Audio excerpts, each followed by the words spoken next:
कभी नाश्ते में, कभी लंच बॉक्स में और कभी टी टाइम में आपने फ्रेंच टोस्ट तो ज़रूर ही खाए होंगे। क्या कभी आपने जैम फिल्ड फ्रेंच रोल्स खाए हैं? बिस्मिल्लाहिर्रहमानिर्रहीम, अस्सलाम वालेकुम, वेलकम टू 99 कुक हाउस। आज आपके लिए लेकर आई हूँ बहुत ही मज़ेदार, बाहर से क्रंची, अंदर से सॉफ्ट और जूसी फ्रेंच रोल्स की रेसिपी जो जैम फिल्ड होंगे। कैसे बनेंगे, क्या क्या इसमें इंग्रेडिएंट्स की ज़रूरत है, कौन कौन से टिप्स एंड ट्रिक्स आपने इसमें यूज़ करने हैं, कौन सी गलतियां हैं जिसकी वजह से ख़राब होते हैं, सब इस रेसिपी में मैं आपको बताऊंगी।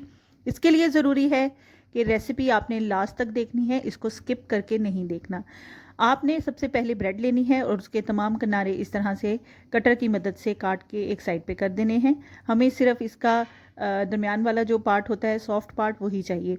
तो यहाँ पे मैंने 2 ब्रेड के स्लाइसेस लिए थे और उनके किनारे काट लिए हैं। अब इनको रोलिंग पिन की मदद से इस तरह से आपने फ्लैट कर लेना है। ज़रा सख्त हाथ से आपने करना है, अगर आप इसको आराम से करेंगे तो ये अच्छे तरीके से फ्लैट नहीं होंगे। आपने इसको ज़रा सख्त हाथ से अच्छे तरीके से ज़रा दबाव के साथ इसको करना है ताकि ब्रेड के जो स्लाइसेस हैं वो बिल्कुल फ्लैट हो जाए। आपने इनको जितना आप बारीक इसको कर सकते हैं इस तरह से थोड़ा ज़ोर लगाकर अच्छे तरीके से आपने इसको फ्लैट कर लेना है।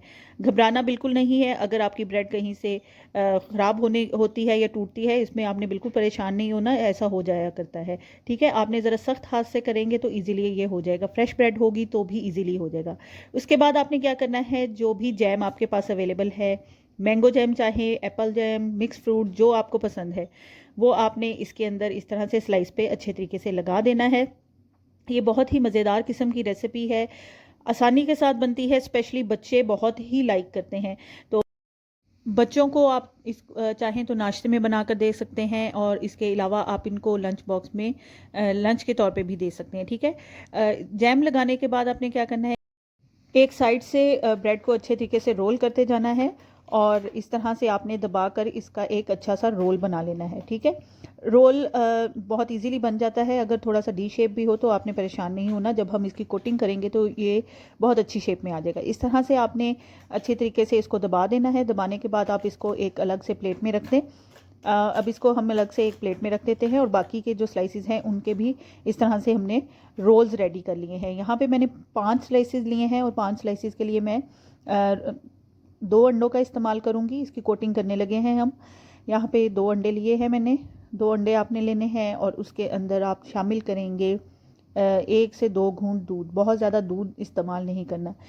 हम नॉर्मली जो फ्रेंच टोस्ट बनाते हैं उसमें अंडों का जो बैटर बनाते हैं उसमें हम शुगर लाजमी डालते हैं, लेकिन यहाँ पे हम इस टाइम पे शुगर का इस्तेमाल नहीं करेंगे। चीनी का इस्तेमाल इसमें ज़रूर होगा लेकिन इस टाइम पे नहीं होगा।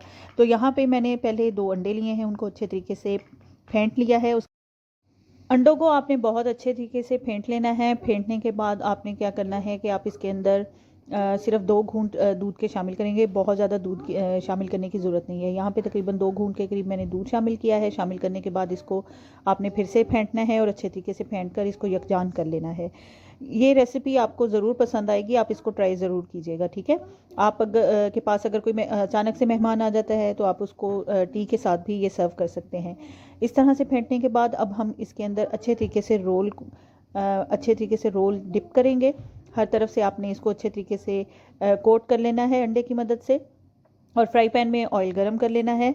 ऑयल गरम करने के बाद आपने रोल उठाकर इसमें शामिल कर देना है, इसमें रख देंगे। अब हम इसको एक अच्छा सा गोल्डन ब्राउन कलर देंगे।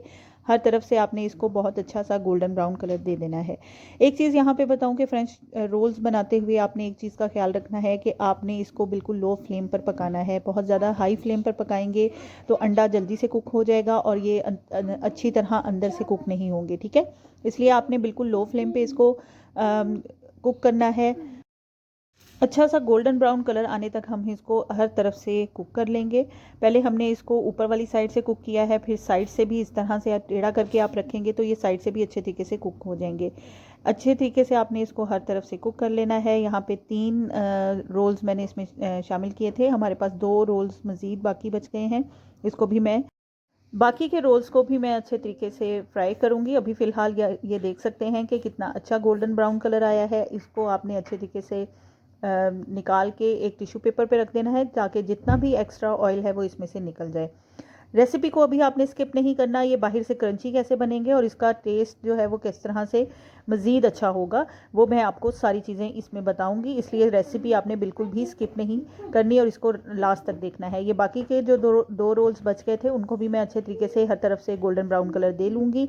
और एक चीज़ का ख्याल आपने लाजमी रखना है कि जब भी आप ये रोल्स बनाएं, आपने बिल्कुल लो फ्लेम पे इसको बनाना है, क्योंकि इस तरह से इसकी कुकिंग बहुत अच्छी होती है और बहुत अच्छा इसका टेस्ट आता है। और ये एग का जो एक स्पेसिफिक स्मेल होती है वो भी इसके अंदर से नहीं आती। यहाँ पे इसको हमने अच्छा सा गोल्डन ब्राउन कलर दे लिया है।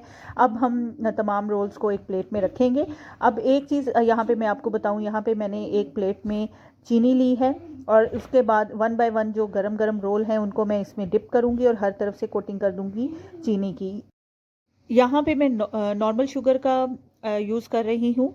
यहाँ पे पाउडर शुगर नहीं है, नॉर्मल जो शुगर घर में होती है उसी की कोटिंग में कर रही हूँ। इससे ये है कि आपके जो रोल्स हैं वो बहुत ज़्यादा क्रंची भी बनते हैं और बहुत मज़े के लगते हैं। ठीक है, इसके बाद इस तरह से 1 बाय 1 करके आपने तमाम रोल्स को हर तरफ से कोटिंग इसकी कर लेनी है। एक चीज़ और बताऊँ आपको, अगर आपको क्रीम पसंद है तो आप इसको सर्व करते हुए फ्रेश क्रीम को ग्राइंड करें अच्छे तरीके से और इसके ऊपर आप डाल दें, वो भी बहुत मज़े की लगती है।